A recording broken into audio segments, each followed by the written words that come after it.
وەشەویستەکەم یۆجە صفەتە فرەبەرزەکە ئینسان و مسلمانی ئانەنەکە فرە و عیب و عارە و خەڵکی وینۆ یا ئانێکە ئینێ چێردەستشەنە و پەروەردەشە ئینا سەر و ئێڵی وێژ گێلکەرەوە چەنەشە وێ گێلکردەی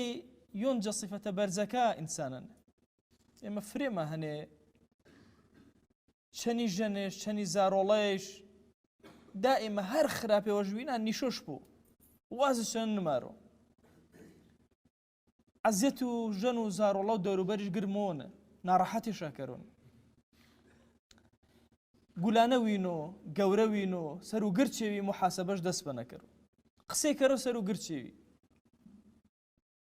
وردە وردە کارش سەرمێ دەوروبەرەکە تەمەنا کەرە یەک دەقیقە نەوینەش زارۆڵی حەز مەکەرە تاتێوە وینە دائیمە سەرزەنش شاکەر خێزانیش بە هەمان چەشن ئێمە فرە ضرورە تەماشۆ سیرەت و وەشەویستی ماکەرمێ صلی الله عليه وسلم مشرکەکەی قوڕەیشی پەنەژ واچێنێ مزەممەم یعنی زەمکریا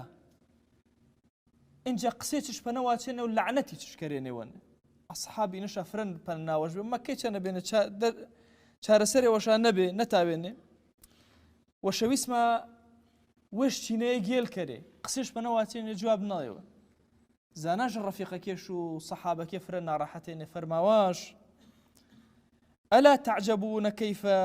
يصرف الله عني شتم قريش ولعنهم تماشا ما كردي سرتا سرون من أخوات شني دجمانك قريشي ولعنتك عائشة جمن دوري وستينيو جمن شالامو ماشا يا رسول الله صلى الله عليه وسلم شني جتو شالامو أنا قصيت بنا ماتا فرمواج آي قسي ماتا بمذممي آي قسي ماتا لعنتك راجا مذممي خو من مذممني أنا من محمدنا فربا أساني ورججر في غمر أخوي صلى الله عليه وسلم فرموا إن ينجى خصلتك وشويسي كوججل كري شقصة عمرو كرو عاصي كسي وقسي وخرابش بتاتجوات حج وش تجنا ما يبنش عواد واتش تو شني قبول الكراكس قسي خرابة واتش بتاتل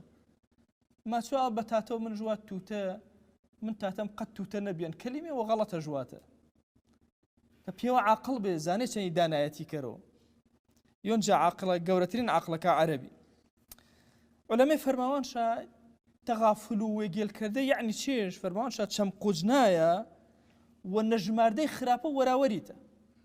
حقر دي قصر شو انا شا خراب كر هم دل ولنا راحت كي هم ايش ازعاج كري ما شا خرابترين اكسه راوتشي خرابان دائما هر خرابه وجدين تاقني شوش بو جفرو خرابه كاشو والجيل كري انا متى يجيوي حتى وشويس ما كاتك خلقي وغلط كري يكسرنني شي بو باسش كرو جاربار وتاري وانا ركي شاكري و جاربار دمو تشمي شيرين وجوانش كوشي قرج بي قسينا كري فرو قردي مارو ورا ورشنا فرماوان شاعر ليس الغبي بسيد في قومه كسي جيل بحياتش مبو بس سيدو قورو قومكش بلام هرش كس ويش جيل كرو هميشه بيان بس سيدو قورو قومكش كما سلي ويجيل كردي يونا جا صفة برزكا إنسان مسلماني كأش مرزي ورا سرش وشوي سكام إما أرو قرد ما بيوا هرمانا كرمي وكا كرمي وإنسان بس ابن خلدون فرماو مدني بطبعه متى مبابي يكتري مكريو ما جيان ملو الراوة دي چني يكتري أشم چمپوشي فرفرة كرمي جفرو چيوي چم ما پوش مي وما جيل كرمي زانمي مسلمان مي ورين مي كسي وقسي وكرو لا ري ورملو قرد ما حاليبو بلام چني آني فرو صفات خرابة كان وما جيل كرمي وچم ما قوجن مي ورو آني إيكسك مجالي وجدي مجيلو وويش ما بيوي ما قدر وما نوزن ميروار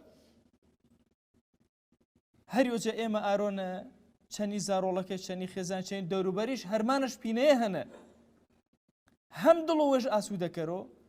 هم وراوركيش زانا بس نزاني وراوركيش مزانو فرو كاتبو إنسان بو بعبد إحساني ومعنوي چونکە زانە وەرانوەرەکەش ئی عیبەشە زانا و چەمپۆشی ژۆ نەکرد عەفوەش کرد هەوڵمۆ نەکەرۆشۆ بۆچی فەرماوە غەزالی فەرماوە جا ئەمر بە معروف و نەهی جە منکەری نەماچۆ ئەگەر یۆڵ دی وێش شارێوە گوناهکەرێ ئەمرش بە معروف و نەهی منکەر وە نەمەکەرە چکانە وێش زانۆ خراپە بۆچی وێش شارەوە وازش شەنە بارە بەشکم خوا سەترش کرد و عەفوەش کرد خواهیان داوا وەنەکەرمێ ئی صیفەتە بەرزەی دلي ملة إيمان زيال كرا بزي الرحمة مجمل مارا وأوصيكم أيضا بالصلاة والسلام على رسول الله صلى الله تعالى عليه وسلم حيث أمرنا الله تبارك وتعالى في محكم تنزيله قائلا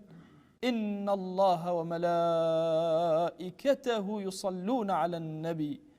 يا أيها الذين آمنوا صلوا عليه وسلموا تسليما اللهم صل على سيدنا محمد وعلى آل سيدنا محمد وبارك على سيدنا محمد وعلى آل سيدنا محمد كما صليت وباركت على إبراهيم وعلى آل إبراهيم إنك حميد مجيد اللهم اغفر للمؤمنين والمؤمنات وللمسلمين والمسلمات ولمن أنشأ هذا المكان اللهم أعز الإسلام والمسلمين وأهلك الكفرة والملحدين اللهم انصر من نصر الدين واخذل يا رب من خذل الإسلام والمسلمين اللهم آت نفوسنا تقواها فزكها أنت خير من زكاها أنت وليها ومولاها آمين آمين والحمد لله رب العالمين أقم الصلاة يرحمك الله.